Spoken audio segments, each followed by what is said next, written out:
Em nome do Pai, do Filho e do Espírito Santo, a graça de nosso Senhor Jesus Cristo, o amor do Pai, a comunhão do Espírito Santo estejam convosco. Bendito seja Deus que nos reuniu no amor de Cristo.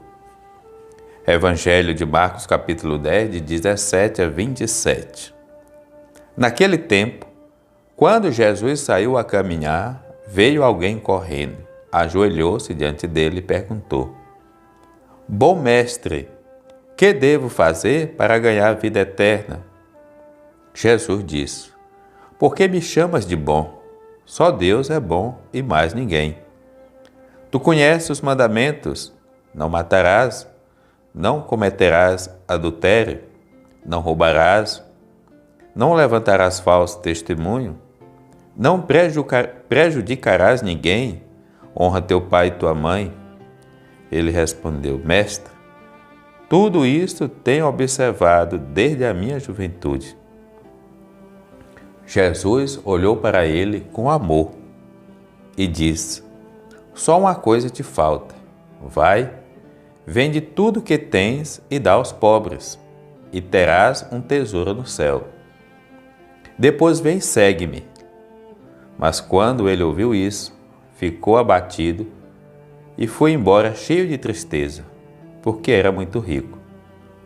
Jesus então olhou ao redor e disse aos discípulos: Como é difícil para os ricos entrar no reino de Deus. Os discípulos se admiravam com essas palavras, mas Jesus disse de novo: Meus filhos, como é difícil entrar no reino de Deus. É mais fácil um camelo passar pelo buraco de uma agulha do que um rico entrar no reino de Deus. Eles ficaram muito espantados ao ouvirem isso e perguntavam uns aos outros: Então quem pode ser salvo?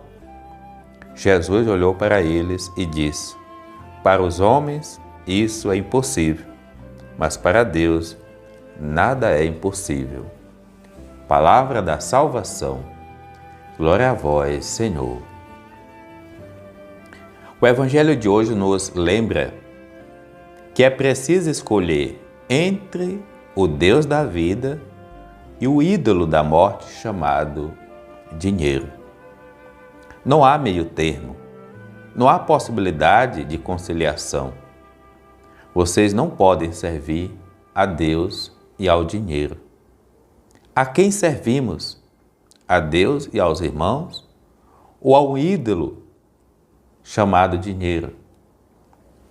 Como entender esta passagem, como fazer esta reflexão?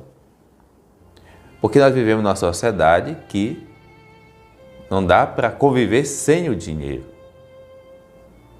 Então entenda o dinheiro como sendo meio, e o mesmo que seja o meio, e deve ser, ele também tem os seus caminhos éticos, morais, de honestidade, de justiça para ser adquirido. Agora, quando é que o dinheiro vira ídolo? Ídolo é aquilo que substitui o lugar de Deus na nossa vida, em termos de importância. Ou seja, aquilo que substitui o lugar de Deus na minha vida é porque eu coloco sobre todas as coisas. É algo inegociável. Esse homem vai até Jesus com essa preocupação. O que devo fazer para ganhar a vida eterna? A pergunta é fundamental. Assim como a resposta de Jesus, a vida eterna está nas relações que eu estabeleço com o próximo, porque ela vai dizer da minha relação com Deus também. Não tem amor a Deus sem ter amor ao próximo. Não tem amizade com Deus sem ter amizade com o próximo. A minha oração, ela deve regar aquilo que me habilita a viver a fraternidade. Mas quando chega a outra pergunta, que diz respeito realmente a ter que renunciar a tudo, até os discípulos ficam preocupados. Com a palavra de Jesus, colocando a dificuldade de um rico entrar no reino dos céus. Esta semana a gente meditava o texto de Tiago, que falava das riquezas. E realmente, a gente refletia. Se eu tenho uma moto, isso vai demandar cuidado com aquela moto, zelo com aquela moto e tempo com aquela moto. Se eu tenho 2 motos, já é uma preocupação dobrada, ciúme dobrado, apego dobrado.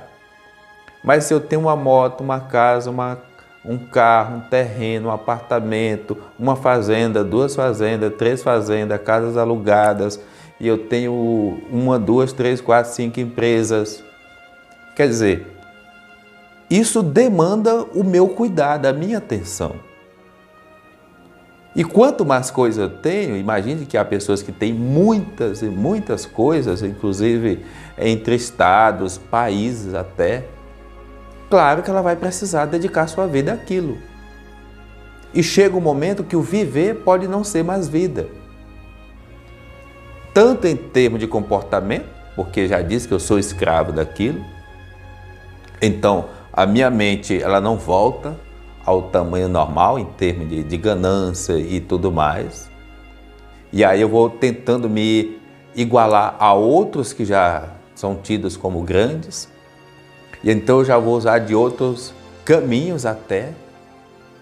Então imagine, não é Deus que nos tira do céu, são as nossas opções, é a forma como nós administramos o que somos e o que temos. É quando nós permitimos orientar nossa vida somente por essa via. Aí chega o momento que você perdeu família, chega o momento que os amigos não são mais amigos, chega o momento que você não tem mais privacidade, que você não tem mais uma vida pública em termos de andar livremente na rua. Então pensemos nisso. Todos nós queremos ter e devemos ter aquilo que é necessário para a gente viver bem com dignidade. O que nos tira do céu são os nossos excessos, porque todos eles dizem do que nós não precisamos para viver. E aí, ter, mas de maneira que isso nunca substitua o lugar de Deus em nossa vida, o lugar do amor em nossa vida, o lugar da amizade em nossa vida, o lugar do serviço ao próximo em nossa vida. Que Deus de bondade nos ajude a tê-lo sobre todas as coisas, porque nos alimentando do pão espiritual, que é a vida missionária, com certeza nós vamos saber ter sabedoria para administrar o pão material, se assim podemos chamar, que é a nossa luta e labuta para ter as coisas com dignidades, mas que elas estejam a serviço da vida e não nós a serviço delas, porque elas não têm o que nos oferecer senão apego, egoísmo, com zero retorno em termos de qualidade de vida. O Deus da vida nos abençoe, o Pai, o Filho, o Espírito Santo.